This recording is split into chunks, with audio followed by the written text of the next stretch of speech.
안녕하세요. 세무법인 스타텍스 윤현웅 대표 세무사입니다. 오늘은 2024년 말까지 주식 양도소득세에 대해서 한번 말씀드리겠는데요. 이게 왜 2024년 말까지냐 하면은 2025년 1월 1일부터 세법이 하나 바뀌는 게 있어요. 뭐냐면 우리 양도소득세 2월 과세라고 해서 보통 부동산 같은 경우 내가 배우자나 자녀한테 증여를 해주고 배우자나 자녀가 10년 이내에 그 자산을 매각했을 때 그 취득가액은 당초 증여한 사람의 취득가액으로 해주는 경우가 있거든요. 이거를 2월 과세라고 해요. 이게 부동산에는 원래 있었어요. 근데 이거를 주식에도 확대 적용하겠다라고 하는 거예요. 실제로 내가 부동산을 1억에 샀다가 이게 현재 6억까지 늘었어요. 근데 내가 지금 팔면 5억에 대한 양도 차익이 발생하잖아요. 그래서 세금이 분명히 들 거란 말이에요. 근데 이렇게 6억이 된 자산을 내 배우자에게 증여를 하면 증여가액은 시가가 되거든요. 그래서 6억짜리를 6억에 증여해요. 아시겠지만 6억까지는 배우자 간에는 증여세가 발생하지 않잖아요. 그러면 이렇게 증여받은 배우자가 이것을 시가가 6억이라고 했으니까 6억을 시장에 내다가 팔면 취득가액은 원래는 증여받은 가액이었었어요. 예전에는 6억에 증여받아서 6억에 취득해서 6억에 팔았으니까 양도차익이 0원이란 말이에요. 그래서 증여세건 양도세건 하나도 안 내는 이거 문제가 있다라고 해서 배우자가 증여를 받은 다음에 이걸 10년 이내에 팔면 당초 증여해준 남편의 취득가액 1억이었죠. 아까 1억으로 봐서 계산을 하겠다. 양도가액 6억, 취득가액 1억 해서 5억 원을 물리겠다라고 하는 게 이제 2월 과세였어요. 근데 이게 주식에는 없었단 말이에요. 근데 2025년 1월 1일부터는 주식에도 적용을 하겠다. 남편이 배우자한테 6억 원어치의 주식을 증여를 해주고 부인이 그 6억 원의 주식을 바로 팔면은 부인은 6억에 취득해서 6억에 판게 되니까 원래는 세금이 없었거든요. 근데 25년 1월 1일부터는 부인이 6억에 증여받아서 6억에 팔았어? 그러면 증여받은 지 1년 이내에 팔 경우에는 취득가액을 남편의 취득가액을 잡겠다는 거예요. 내가 주식을 1억에 사서 6억이 됐는데 부인한테 6억에 넘겼다. 돈은 안 받고 넘겼죠. 6억에 증여를 해줬다. 라고 하면 이 부인이 1년 이내에 그 주식을 팔 경우 취득가액은 남편의 취득가액인 1억으로 보겠다. 이렇게 된 거예요. 그래서 지금 좀 급하게 24년 말까지 부인한테 해외 주식 같은 경우에는 시가로 평가를 해서 그래서 그 금액을 그대로 증여를 해주는 그런 내용들이 지금 좀 급하게 이루어지고 있어요. 그래서 이걸 좀 자세히 설명을 드리면 일단은 이렇게 적용되는 양도세가 발생을 일단 해야 되겠죠. 발생하는 사건에 대해서 이런 행동을 하는 거니까. 그러면 양도소득세가 발생하는 거래는 뭐가 있냐 하면 대주주 양도소득세, 주식 양도죠. 그 다음에 뭐 비상장 양도소득, 그 다음에 해외 주식 양도소득, 요것들이 세금이 나오는 주식 양도소득이에요. 그러면 대주주는 뭐냐? 코스피 상장 주식을 갖고 있을 경우에는 내가 갖고 있는 지분이 1% 또는 시가로 따져서 50억 원 이상 이럴 경우에 나를 대주주로 봐요. 그래서 내가 팔았을 때 아무리 상장 주식 팔았더라도 세금이 나온다라고 하는 거고 코스닥 기준으로는 내가 가진 주식이 그 회사의 2% 이상 지분을 갖고 있거나 또는 50억 원 이상을 갖고 있다라고 하면 나를 대주주로 봅니다. 코스피랑 코스닥만 있는 건 아니죠. 코스넥이라는 것도 있어요. 코스넥은 4% 또는 50억 원 이상. 그다음에 비상장 주식 같은 경우에는 뭐 대주주 기준이 크게 필요는 없는데 4% 또는 10억 원 이상이면 대주주로 봅니다. 이렇게 대주주라든지 아니면 비상장 주식, 해외 주식 요 세 종류는 내가 주식을 팔았을 때 양도소득세가 나온다고 했어요. 그러면 세율이 어떻게 되냐면 일단은 내가 대주주일 때와 대주주가 아닐 때로 나뉘는데 내가 대주주가 아니다. 내 지분율도 1%, 2%, 4%에 해당도 안 되고 50억도 되지 않는다. 10억도 안 넣는다라고 했을 때는 일단 중소기업이다 그러면 10%예요. 그 다음에 대주주가 아니고 중소기업 아니다 라고 하면 일반 기업이죠. 그러면 20%의 양도소득세율이 적용됩니다. 그 다음에 만약에 내가 대주주다라고 하면 대주주인데 중소기업 주식이에요 라고 하면 지금은 3억 원까지는 20%, 3억 원 초과 같은 경우에는 25% 적용되고요. 내가 대주주인데 중소기업도 아니다 하면 마찬가지로 3억까지는 20%, 3억 초과는 25% 적용이 됩니다.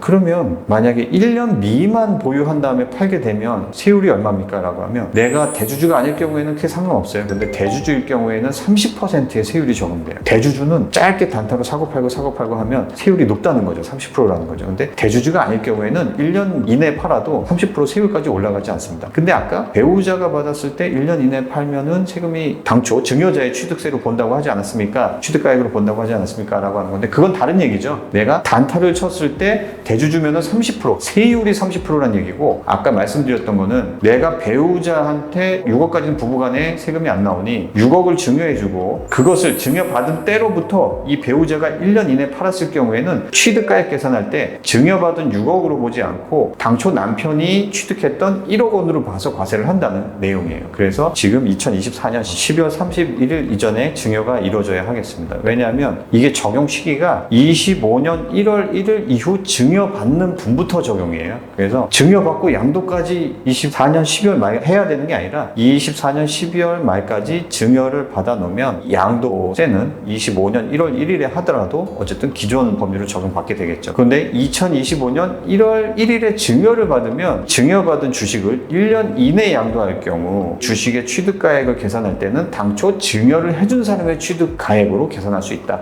좀 더 불리하게 되겠죠. 요 점 유의하시면 되겠습니다. 감사합니다.